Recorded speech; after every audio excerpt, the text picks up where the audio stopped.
NTPC Korba प्रबंधन के खिलाफ भू विस्थापितों के द्वारा अनिश्चितकालीन हड़ताल 22 अप्रैल से जारी है।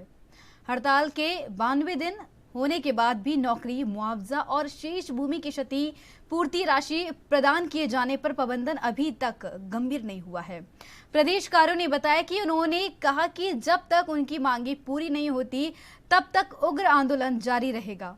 एनटीपीसी कोरबा द्वारा ग्राम चारपारा, गेरवा, दरकीखार, नगोईखार, टामा, मार गांवों की जमीन 2000 मेगावाट विद्युत ताप परियोजना के लिए अधिग्रहण की गई थी, जिसमें ग्राम चारपारा और गेरवा संपूर्ण भू विस्थापित ग्राम है। भू विस्थापितों ने कहा कि जिला प्रशासन व एनटीपीसी प्रबंधन के द्वारा न ही सूचना दी गई और न ही आज तक मुआवजा दिया गया। छत्तीसगढ़ के कोरबा नगरी, जिसे ऊर्जा नगर के नाम से जाना जाता है, लेकिन अब इन दिनों आंदोलन के नाम से जाना जा रहा है। हम आपको तस्वीर दिखाएंगे कि कोरबा नगरी में करीब लंबे समय से प्रदर्शन जारी है। करीबन 94 दिन से प्रदर्शन जारी है। करीबन 45 साल से इनकी मांग है, लेकिन अब तक इनकी मांग को सुनने वाला कोई नहीं है।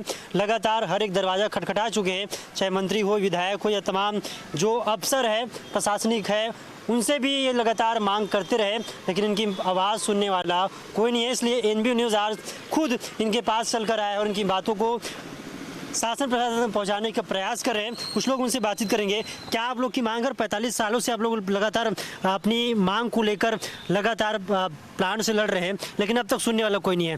क्या वजह मानते हैं?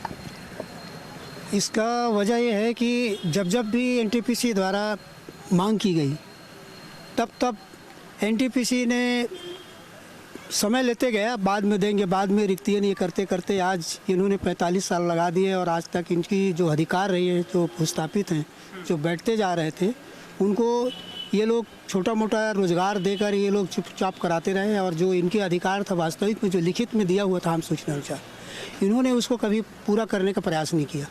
नियमों के विरुद्ध चल करके इनसे ज़मीन लिया गया, लेकिन ज़मीन के बाद जो उनको फ़ायदा मिलना चाहिए वो अब तक नहीं मिल पाया। हाँ, इनकी वही बताया कि इन्होंने कहा था कि जैसे आम सूचना के अनुसार कि प्रत्येक परिवार के एक व्यक्ति को नौकरी देंगे।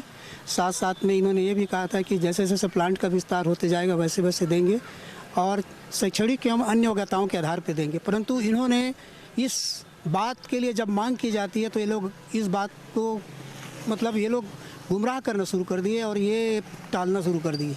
इससे परेशान होकर ये छोटा मोटा जो भी इनके द्वारा कूट रचित कर जो छोटा रोजगार, जो बेचारे जो ज़मीन जिनकी गई हुई थी, वो परेशान होकर छोटा मोटा रोजगार लेते रहे। लेकिन आज भी वो जो 300 परिवार जो लगभग हैं, उन्होंने यही इस मांग के उम्मीद लगा के बैठे थे कि आज नहीं तो कभी हमें जो ज़मीन गई उसके बदले में हमें नौकरी मिलेगी। साथ में कुछ किसानों की जो बची हुई ज़मीन थी उसमें भी इनके द्वारा जो कब्जा की गई है, उसको भी आज तक इन लोगों के द्वारा कोई भी प्रकार की जानकारी नहीं दी गई और ना ही ये लोग किसानों को उनको वापस करी गई। और जब इसकी बात की गई तो ये लोग गुमराह करने लगे।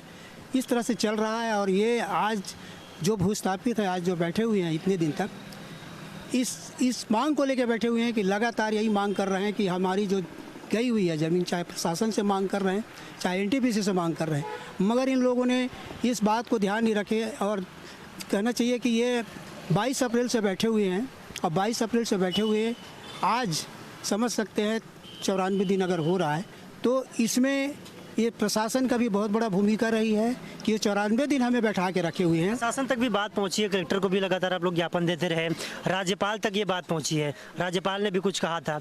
किस तरह देखते? लगातार बातचीत चल रही, लेकिन निष्कर्ष 45 साल हो गए, आज तक मिला नहीं।